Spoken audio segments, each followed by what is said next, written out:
fam, welcome back to another vlog. So it's a Tuesday today, 2:40 na ng tanghali ngayon and paalis ako ngayon fam. We're going to MOA dahil pupunta ako sa Decathlon and maghahanap ako ng shoes na pwedeng gamitin sa snow. Kasi sa vlogmas natin fam, as I have announced sa Instagram, it's a different destination and it's a unique destination kaya super excited ako. And winter tayo pupunta kaya may snow.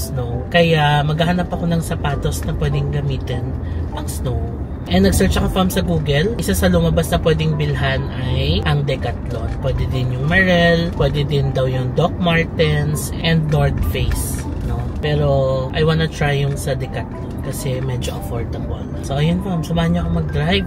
And ngayon na nagda-drive tayo, naisip ko i-film na natin ang ating corporate life story. Total, isa yun sa mga promise ko sa inyo na i-share ko sa inyo, diba? And marami din ang nag-comment na interested malaman ano nga ba ang aking corporate life story. Okay, simulan natin ang ating story. Parang may nagre-reflect na white, no? Dahil yan sa nilagay kong screen protector ng camera. Hindi ko alam kung okay ba siya or what. Baka tanggalin ko siya mamaya. Anyway, sige, simulan natin ang ating corporate life story. Diba, ang unang story niyan, nung nag-aaral pa lang ako, nakwento ko yan nung nasa Busan tayo. If hindi nyo pa napanood yung vlog na yon, watch yun muna yun fam. Meron akong story time about my studies, na we were living from paycheck to paycheck, kaya ako ganito sa parents ko kasi na-appreciate ko talaga yung ginawa nila sa amin, lalo na nung pinapalaki pa lang kami, nag-aaral pa lang kami, na yung tuition namin sa college, ipinangungutang pa yan, makapag-exam lang kami. All those stuff, na-share ko yan doon sa ating Busan vlog, no? Ngayon fam, sa kagustuhan ko magtrabaho noon agad kasi nga gusto kong makatulong din sa family. Kaya ang ginawa ko, nung na-confirm nag-graduate na ako, bago pa yung graduation, nag-apply na ako. Nagpasa-pasa na ako niyan kung saan-saan. Nung panahon na yun, year 2011, uso pa nun yung mga BPOs, nag-uusbungan yung mga BPOs. So, pasa-pasa, ganyan. And meron akong isang colleague nun, yan, si Ate Jess. Hi Ate Jess, if you're watching. Kasabay ko siya nag-apply. Siyempre, kapag college ka, diba, ang usual na ginagawa niyan, mag-a-apply kayo ng sabay-sabay ng mga classmates mo, ng mga batchmates mo, ganyan. So, there was one time, sinabay niya ako. And ang sabi niya, sa Makati daw kami mag-a-apply. Eh, yung mga panahon na yun, pag sinabing Makati, ang taas na ng tingin namin dyan sa lugar na yan. Kapag nakapagtrabaho ka sa Makati, bongga ka na. Yun yung time na yun, di ba? Pero ngayon, may BGC na and other business districts. Pero dati, kapag sinabing, ay, nag-work ako sa Makati, bongga ang trabaho mo sa Makati. Yun ang tingin namin doon. Ngayon, eto na, apply kami sa Makati, ganyan. Little did I know na meron palang mga agency. No, hindi ko alam. Ang alam ko lang, Makati, mag-work ka sa Makati, maganda ang work mo doon. You'll be a corporate employee na naka-coat and tie and magandang trabaho, yon. Pero hindi naman sa minamaliit ko yung trabaho ng mga agency, no. I'm just stating the facts. Nung time na yun, hindi ko alam na may mga manpower agencies pala. So, nung nag-apply kami, ang napuntahan namin is a manpower agency. So, sa mga hindi pa nakakaalam ng manpower agency, ito yung mga nagpo-pool ng employees. Tapos, sila yung mga nagre-refer sa mga companies, no? And nung nag-apply ako, dalawa kami nag-apply for an encoder job. Uso pa noon, kung hindi BPO, mga encoder, 'di ba? Mga assistant, ganyan. So nag-apply kami pareho ng encoder job. Tapos, ang swerte naman, ako yung natawagan.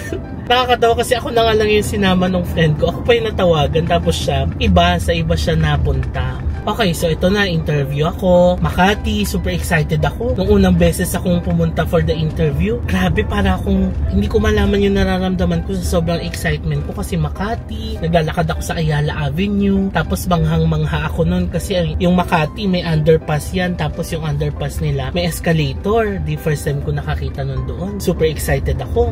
Interview, pumasa ako sa interview ngayon for an encoder job and it was my first ever job. Hindi pa ako gumag-graduate doon, nakapasa na ako sa interview. Ngayon, graduation kasi namin parang last week of May 30, ganyan. Tapos mga second week of May ako nag-apply and the interview. Tapos ayun, bago pa man ako graduate, nakasecure na ako ng job. Sa sobrang gusto ko nang magtrabaho noon. And ayun, after graduation, inayos ko na yung mga papers. And pagkapasa ko doon sa agency, nag-start na ako ng job. So yun yung aking first job sa Makati yun, fam, sa Valero. Ang commute ko nun, LRT talaga ako nun. Yun yung kinukwento ko dati na ilang years kong tiniisang biyahe ng LRT, pagbaba mo ng Hilpuyat Avenue, magbabas ka pa, tapos pag sasakay ng bus doon sa may LRT Hilpuyat, hindi ganun kadali, fam, as in makikipag-agawan ka, makikipagsiksikan ka. Hindi lang bus ang pwede mong sakyan, may mga jeep pa noon pa Washington, tapos hindi pa uso ang mga angkas-angkas noon, and mga Grab, wala pang ganun. Grab yata meron na, pero angkas wala pa. So syempre hindi naman tayo mag-grab kasi pag nag-grab ka ng mga panahon na yun, ang mahal na sa akin. And fam, ang sahod ko pa nun sa first job ko, ang first offer sa akin is 10,500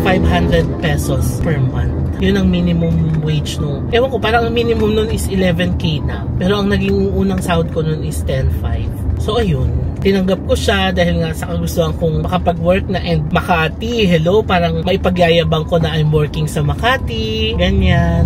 And yun, happy naman. Although yung sinasahod ko is talagang minimum earner ako nung time na yun. And pinagkakasya ko lang yung 10,500. Isipin mo, fam, kung 10,500 monthly, may mga deductions pa yan. Kasi pag nag-agency ka, may cash band. And syempre yung mga mandatories, yung PhilHealth, SSS, i-deduct mo pa dyan. So ang nare-receive ko lang yata nun sa per cut-off is nasa around 4,000 pesos yung net ko, malinis. So isipin nyo yung 4,000 na yun, kalahati nun binibigay ko pa kay mamang. Yung first time na nakapagbigay ako ng sahod sa parents ko, sobrang iba sa pakiramdam na, uy, ito na, parang start na ako makatulong sa kanila. Kaya ang saya-saya nung puso ko nung first time na makapagbigay ako ng sahod sa kanila. Kahit maliit lang na halaga yun, 2,000 pesos, ano ba naman yun, diba? Pero para sa akin, nung time na yun, happy-happy na ako doon, fam. Kasi first sahod yun eh, binigay ko talaga yun kay mamang. Tapos, 2,000 na lang matitira sa akin, pamasahe ko. Tapos nagbabaon ako noon kasi nga tipid. Pero doon naman sa Makati, sa Valero, meron dyan mga tinatawag na Jolly Jeep. Yung mga Jolly Jeep, para siyang mga karinderya style, pero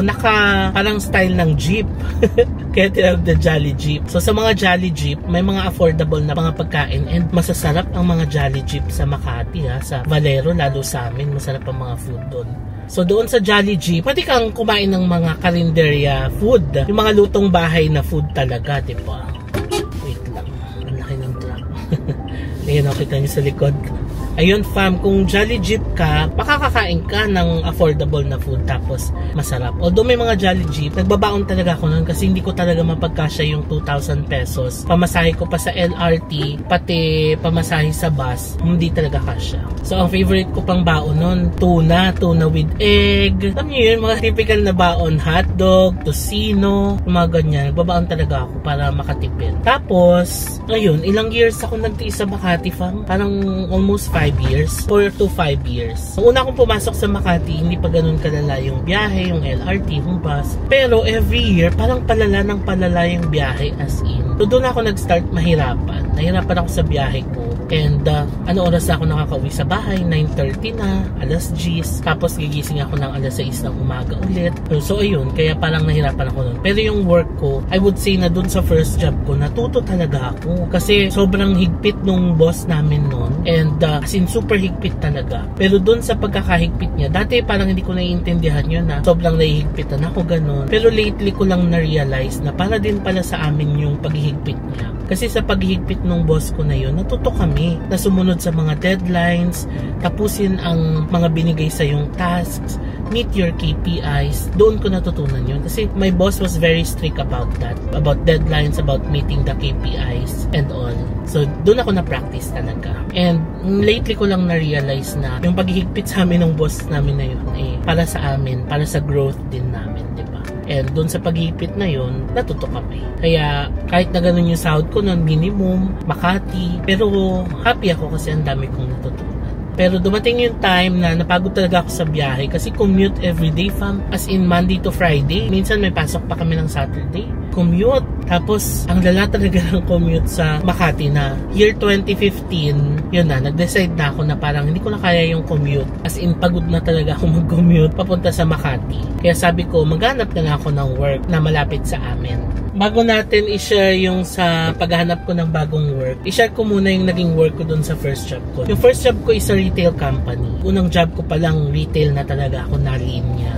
And doon sa retail company, what we're doing is nagpa-process kami ng mga sales, nagko-compute kami ng mga SSR, sales to stock ratio. We make sure na tama yung bato ng mga information between systems, and kasi retail may POS yan eh. Tapos we're making sure na tama yung from the back end going to the POS, yung sales nun inaayos, pati yung auditing. Yun yung ginagawa namin nung time na yun. So doon ako natuto sa retail business. Pero feeling ko ang dami ko nang alam nun. Pero nung pagdating ko sa second company ko, doon ko na-realize na konti pa lang pala yung nalalaman ko. Kasi yung alam ko is more on the sales part lang ng retail. Sales and inventory part ng retail. And nalaman ko na malaking-malaki pa pala yung retail.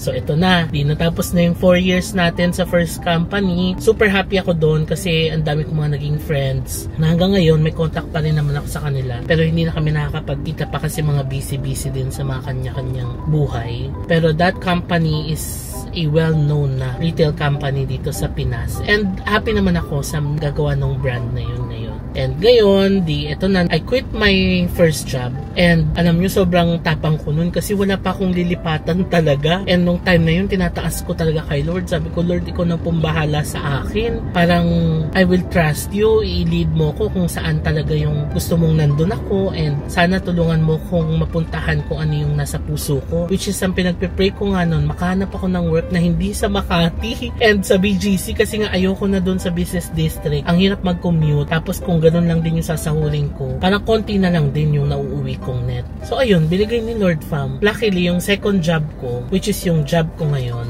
ang lapit sa amin and hindi siya sa Makati. As in, 2 tricycle lang ang sinasakyan ko. Sobrang lapit lang talaga. Kaya doon ko napatunayan na itaas mo kay Lord lahat. Yung lahat ng pangamba mo. Biruin mo, wala akong backup noon. As in, ang tapang ng loob ko na wala akong backup na malilipatan. Pero nag-resign ako. Tapos pinag-pray ko talaga ng maigi kay Lord. And binigay niya sa akin. So pumasok ako sa second company ko. It's also a retail company. Simula nung first job ko, nalinya na ako sa retail. By the way, doon pala sa first job ko, di ba, pumasok ako as agency. Pero yung mga agency kasi, kung gandahan mo yung performance mo, mariregularize ka. So, nangyari sa akin yun sa first job ko. After 2 years, I was regularized, no, as an in-house employee. So, super happy ako noon. Nagkaroon ako ng ID na pang in-house, kanyan. And tumaas ng kaunti yung salary ko. Pero yun nga, hindi pa rin siya nakaya nung hirap nung biyahe sa Makati. Now, sa second job ko naman na pinag-pray ko talaga kay Lord. Ito, pinag-pray ko talaga na makakuha ko ng job na hindi ako babiyahe ng malayo, ganyan. So, ayun, 2015 ako nag-resign. Alam niyo, ang galing ni Lord kasi nag-last day ako noon, if I remember it right, last week of September. Nag-render ako ng resignation July. Tapos, nag-last day ako ng last week of September sa first job ko. And, nung time na nag-resign na ako, naghanap-hanap na rin ako ng work. And alam nyo, nung nakahanap ako, inatanggap ako sa second job. After a week, last week ng September ako nag-end sa first job. First week ng October, pasok na ako sa second job. So, hindi rin ako napahinga. Like, Saturday ako nag-end sa aking first job. Monday, pumasok na ako ng second job. O, diba? Kaya doon ko napatunayan si Lord na itaas mo sa Kanya. Hindi Kanya pababayaan talaga. Anyway, ayun. Kaya hindi rin ako nakapagpahinga. Na super excited ako kasi resigned na ako nung sa first job ko. Sabi ko makakapagpahinga naman ako. Papahinga ako ng mga 1 buwan, ganyan. Pero, ayun. Nung nag-apply ako, nakahanap naman ako and nakapag-start agad ako. Ayun fam, sa second job ko na ito masasabi ko na I really climbed up the corporate ladder. Kasi dito sa second job ko na ito fam, nag-start din ako as agency.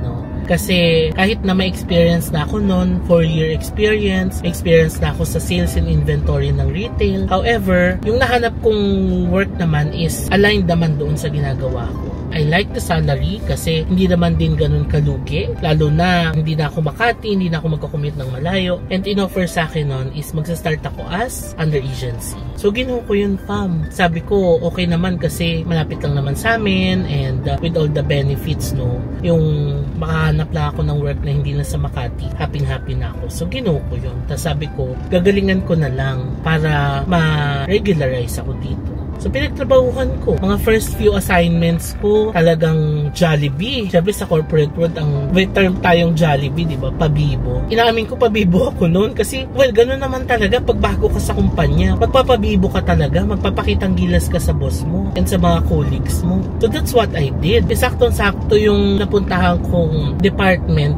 aligned doon sa knowledge and experience ko sa retail. Kaya na-apply ko siya. Experience ko sa sales, sa inventory, sa auditing, and all. Na-apply ko siya doon. So, medyo nakapagpabibo ako nung time na yun. And sa corporate kasi, isa sa mga natutunan ko, fam, always have to be available and present. Parang sa lahat ng mga nangyayari sa kumpanya, dapat andong ka, naririnig yung pangalan mo. Hindi naman sa magpapabibo ka to the point na may maaapakan ka ng mga tao. Hindi ganon. Pero what I'm saying is, kailangan lagi nandun si JM. Ganon ako sa corporate. Na any problem, any issues, maririnig mo, meron akong comments, hinihingan ako ng comments ng management, pinapadala ko ng management to resolve the issues. So yun yung mga ginawa ko ng mga first few months and years ko sa corporate. As in, ginalingan ko talaga. And binuhos ko talaga yung time. And yung lahat ng effort ko doon sa trabaho ko. So yun, nagbunga naman, naging na-regularize ako wala pang 1 year, no? Naging in-house employee ako. Oops,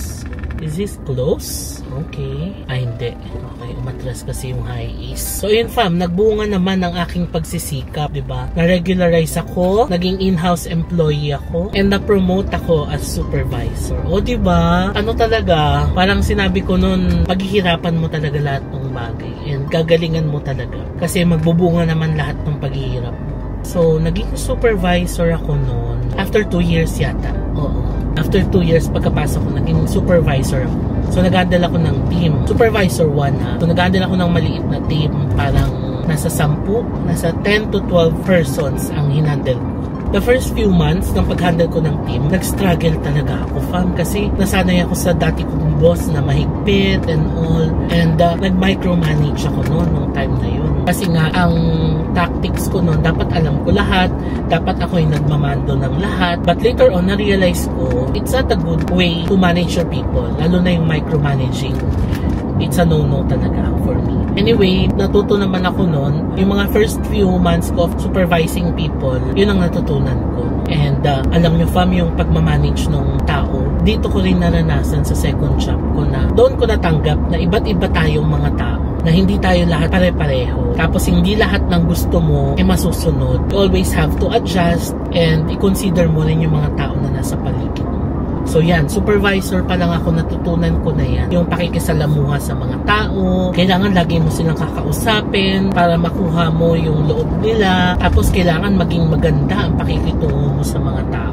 Kasi in that way, mas magiging maayos yung relationship ninyo sa trabaho and mas walang magiging conflict and yung mga tasks ninyo as a team, mas magagawa ninyo ng maayos. So yun, I became a supervisor, tapos dumami yung nahawakan kong team. Marami ng mga branches ang pinagawa din sa akin. And sakto nung time kasi na yun sa retail, nag-establish kami ng SAP, if you know yung SAP system. Eh yung mga time na yun, upgrade sa SAP from SAP B1, tapos naging R3, S4 HANA na ngayon, diba? I'm not sure kung meron pang susunod, pero for sure magkakaroon yan. And marami nang naging sanga-sangang SAP. So, ang experience ko naman kay SAP, bawat mag-upgrade si SAP, nag-upgrade din yung company. Siyempre, we want the best solution for our operations and processes, diba?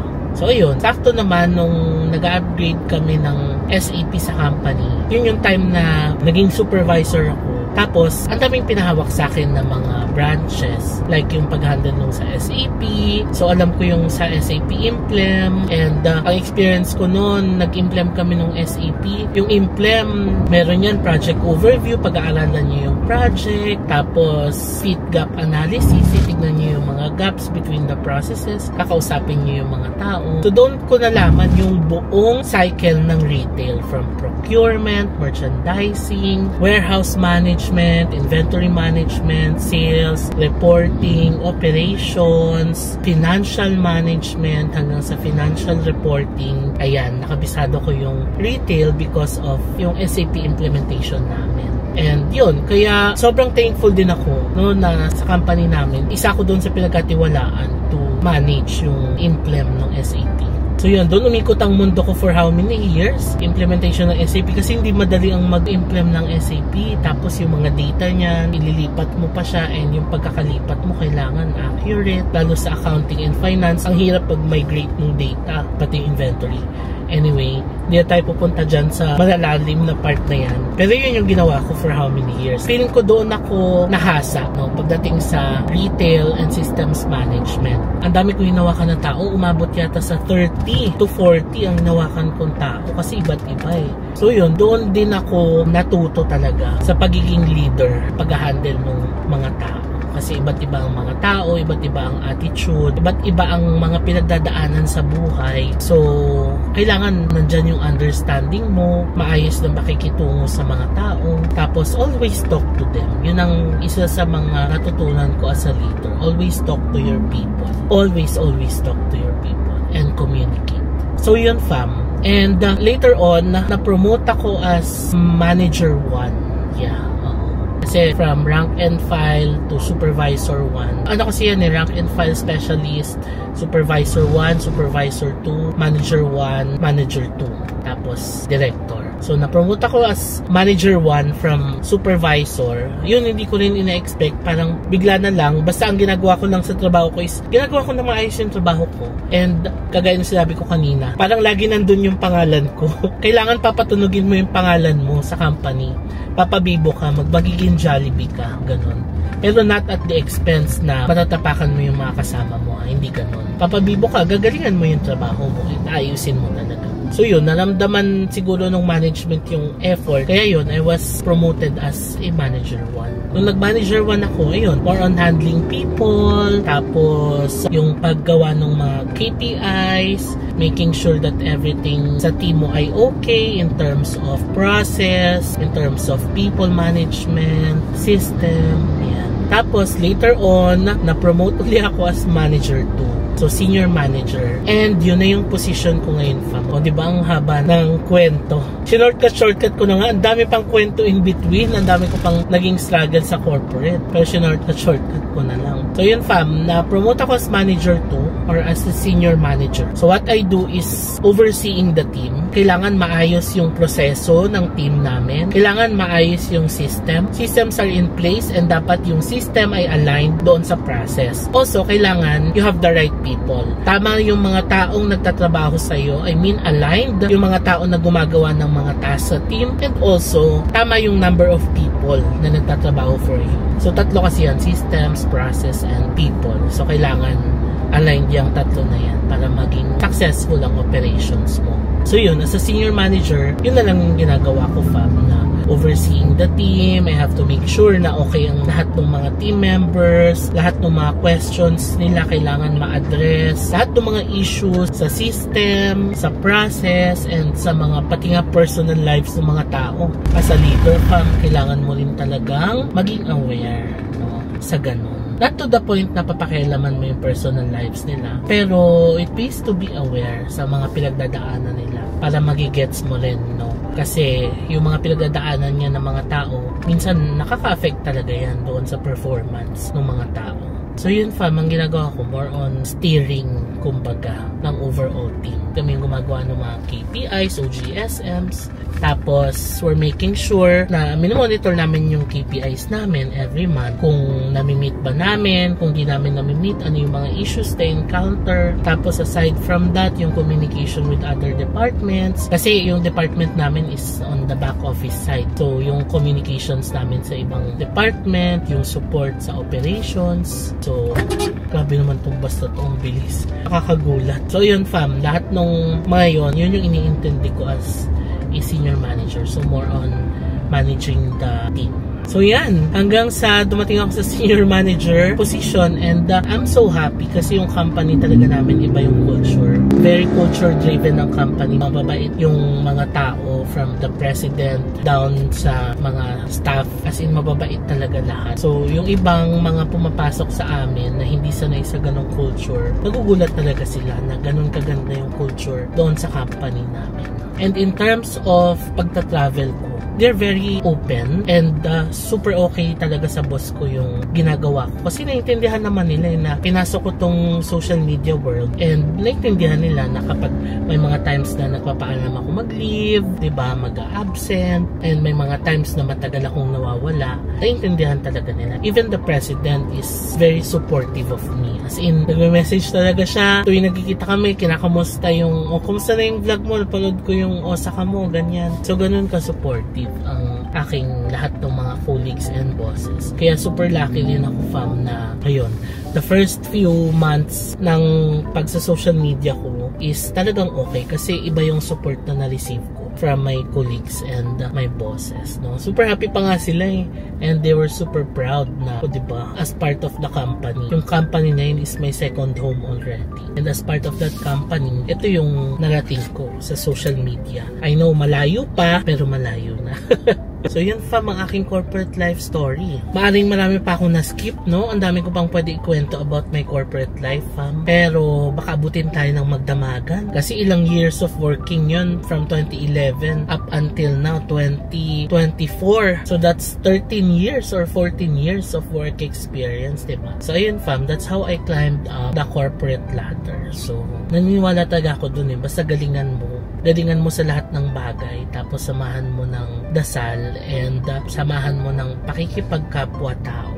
Makakamit mo kung ano man yung gusto mo, lalo na sa corporate. And isa sa mga values ko rin talaga sa corporate is excellence, no? Galingan mo sa lahat ng mga ginagawa mo. Number 2, makipagkapwa-tao ka. Makisama ka ng maayos sa mga kasama mo.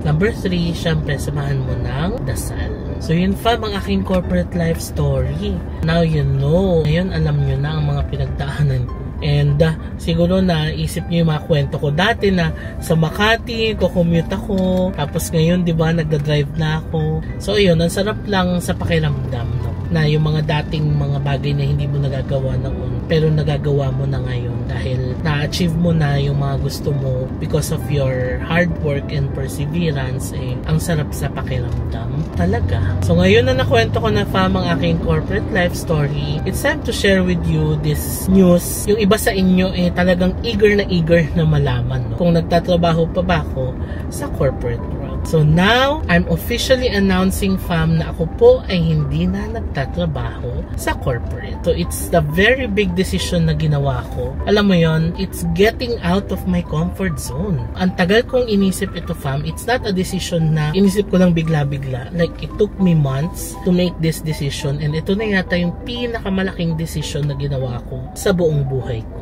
So yes, I already left the corporate world, and nung nagpaalam naman ako sa amin, eh, tinanggap naman. Maayos na tinanggap ng mga bosses ko and mga colleagues ko. And they were very happy for me. And alam nyo, fam, nung time na yon, gulong-gulo talaga ako sa isip ko. Kasi napakalaking decision to eh, sa buhay ko. Pero sa sobrang gulo ng isip ko, parang itinaas ko na lang siya kay Lord na, Lord, ikaw na bahala sa akin kasi hindi ko na alam kung ano yung decision na gagawin ko. And the Lord led me to this na, sige, go out of your comfort zone and try new things. Kasi naisip ko rin, fam, na nandito na ako ngayon sa social media world. And happy ako dun sa mga ginagawa ko dito sa social media. And happy din ako sa mga nare-receive kong blessings, no? With all this social media creation, traveling, and all. Super happy ko talaga. And naisip ko, fam, ayokong dumating yung panahon na pagsisisihan ko na hindi ako lumabas sa aking comfort zone at hindi ko tinry yung mga bagay na pwede ko namang gawin while I'm still young, no? So yun, that led me to the decision na talagang mag full-time na to be a content creator. So yun, fam, officially, now I'm announcing that I am now a full-time content creator, and super happy ako sa lahat ng mga na-achieve ko sa corporate. It's been a fun and I would say bumpy 14 years in the corporate world. I was super happy sa lahat ng na-experience ko, lahat ng values na natutunan ko doon, and letting ready na ako, no, to go out of my comfort zone and mag-try naman ng mga bagong bagay sa buhay ko. Kasi isa din to sa mga na-realize ko, fam, no? Akala ko dati, being in the corporate, parang okay na ako, contented na ako. And kasi sa corporate, lalo na kapag regular ka, hanggang pagtanda mo na yun, nandyan ka. So meron kang stable talaga na pinagkakakitaan. Pero now na napasok ko itong social media world, parang ang dami pa palang pwedeng mangyari sa buhay ko. Ang daming nagliwanag na mga bintana sa buhay ko na kung hindi ko iti-take, parang inisip ko na baka pagsisihan ko pagdating ng panahon na pagtanda ko na ang dami kong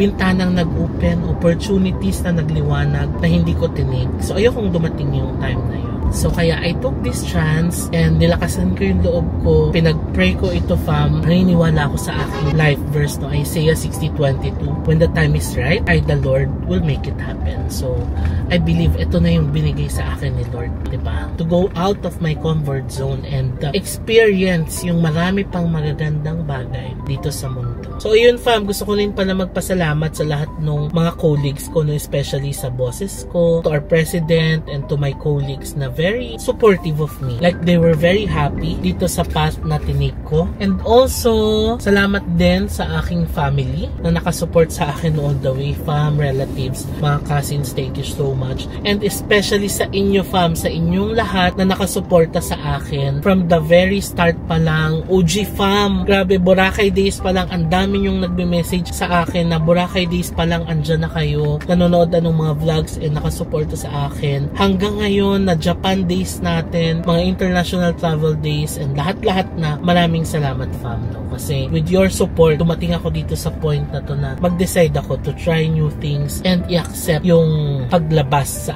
aking comfort zone. So thank you so much sa lahat. I love you, fam. I love you, everyone. Wow, ano to, Araneta? Concert. So yun, fam, that's it for my corporate life story and my corporate life announcement. And I hope you would still support me with this decision, no? This is the biggest decision that I've made in my life. And super excited ako, fam, kung ano pa yung mga bagay na pwede nating gawin, pwede nating ma-experience sa buong mundo. Kaya ngayon, nagka-time na rin ako na gumawa ng mas mahabang travels and all. And super excited ako, fam, kasi now that I'm doing this full-time, mas marami na yung lugar na ma-explore natin. And mas marami na yung mga bagay or mga bagong bagay na pwede nating gawin and i-explore together. Pero alam nyo, fam, ever since I left the corporate, after kasi nun, tumanggap ako ng mga projects agad, and sobrang thankful din ako sa mga brands na nagtitiwala sa akin kasi ang dami rin nag-reach out na brands. And yung iba doon, hindi ko pa nga matanggap kasi nagko-conflict sa schedule, ganyan. Pero doon sa mga tinanggap ko na brands, natutuwa naman ako kasi they were very open and naintindihan nila na, for example, wala pa ako, kagaya na nung nag-Japan, ang dami ko na pending na work for the brands, ginawa ko lang after Japan pag uwi na ng bahay. So ayun, nagpapasalamat po ako sa mga brands na nakikipag-collab sa akin and sa pag-intindi po ng schedule ko kasi ang hirap, no, lalo na kapag nasa travel ka, ang hirap gawin ng mga contents na kailangan mong gawin for the brand. So yun yung mga ginawa ko the past few months and the past few weeks na every after travel, doon ko naman sinisingit yung mga trabaho ko for the brands. Ngayon, fam, magva-vlogmas tayo and this is the first vlogmas na gagawin ko na full-time na akong content creator, so mas mahaba na yung vlogmas natin and hindi na yung katulad dati na putol-putol na alis ngayon, okay, papasok tayo sa work, tapos alis ulit na, as in, pinush ko talaga yung vlogmas na maging tuloy-tuloy sa YouTube, pero in reality, diba, putol-putol yun and pagka-uwi ko, sige, work, after nun punta tayo ng Japan, pagka-uwi, work, after nun punta tayo ng Korea. So ngayon, for this vlogmas, long travel naman ang gagawin natin. And itong destination na pupuntahan natin, fam, is very unique. As in, nagpa-poll ako sa Instagram, halos walang nakakahula ng destination na to. Meron pa unti-unti pero wala talaga makapag-specify ng destination natin for vlogmas. Kaya sobrang excited ako, fam, and start na to ng adventure natin and pagtatry ng mga bagong bagay sa buhay natin. So, abangan nyo yan, fam, ha, vlogmas natin. Pero bago tayo mag-vlogmas on December 1, magkakaroon tayo ng Vloggers United event. So, ito po ay event na pinagsama-sama po ang lahat ng mga vloggers and content creators sa isang event. And ginawa po itong event na to mingle with the fam, with the subscribers and viewers para makipag-mingle sa mga creators and also para nakakapag-sell din ng mga pre-loved items, no? So, punta kayo fam, December 1, meron akong booth sa Vloggers United event. Gaganapin po yan sa SMX MOA. Kasama ko po ang buong fam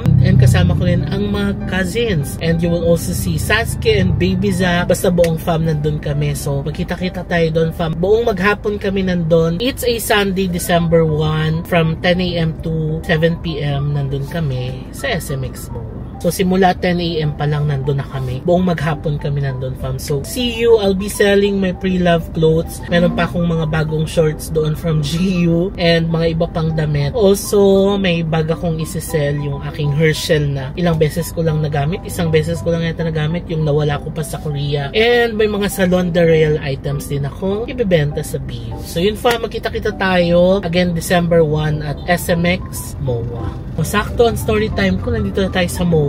3:30 ng hapon ngayon. Magpa-park lang ako, tapos punta tayo ng Decathlon. Wala akong tagal nung nasundan kung jeep. Abot ba ako? Pala dito ako sa kanan. Okay, abot. Thank you, kuya. So yun fam, magpa-park muna ako, tapos let's go to Decathlon. Okay, papark na tayo. Kaso alam ko yung Decathlon doon sa kabila eh. So doon yata ako dapat mag-park sa kabila. Ayan o. Dito na kasi ako sa may hypermarket building. Yung Decathlon, doon pa sa kabila. So, doon tayo magpa-park sa may Attic Tours banda. Yung pinag-applyan natin ng Japan visa. Yung mga nagtatanong pala, fam, kung ano nangyari sa visa ni Mamang sa Japan. So, single lang po ang nakuha ni Mamang na visa. Tapos, si Papang naman, naka-multiple entry po siya ng Japan visa. Okay, dito na ako fam, nakapag-park na rin ako. Nakalimutan ko pala magpasalamat kay Switch. Ayan, para sa ating bagong-bagong Apple Watch Series 9. Ayan, thank you Switch. Cute po. So kung gusto niyo rin bumili ng mga Apple Watch fam, check out yung page ni Switch Philippines. Yun, kulay blue siya. Yun lang, punta na muna tayo na Decathlon. Okay, dito na ako sa Decathlon. Ayan yung mga shoes. Meron na rin pala silang mga heat tech dito. Baka bumili na rin ako. Ayan o. 720. Ito. Tapos yung mga simple warm, 390 lang. Ay, women's pala to. So, ito yata yung men's. 720 yung ano niya. Alpine skiing men's. Ayan. Yan siya o. Low intensity. 390 pesos. Pwede na, diba? Mas mahal to. Baka mas ano to. Mas ultra warm.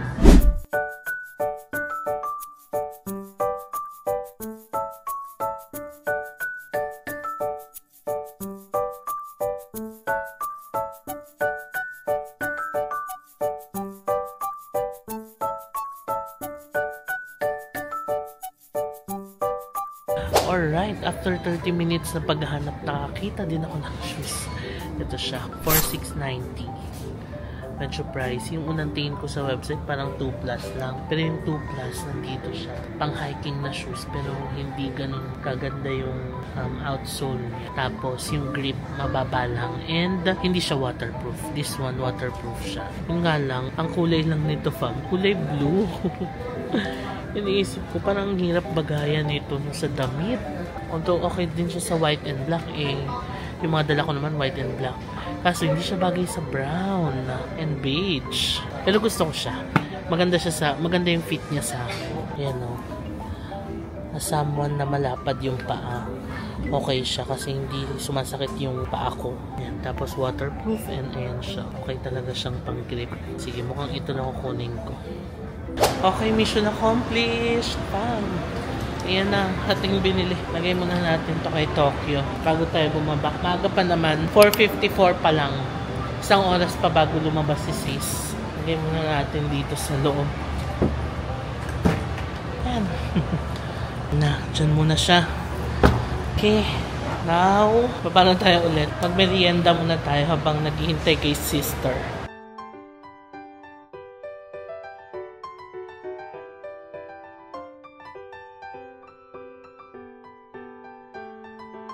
Close to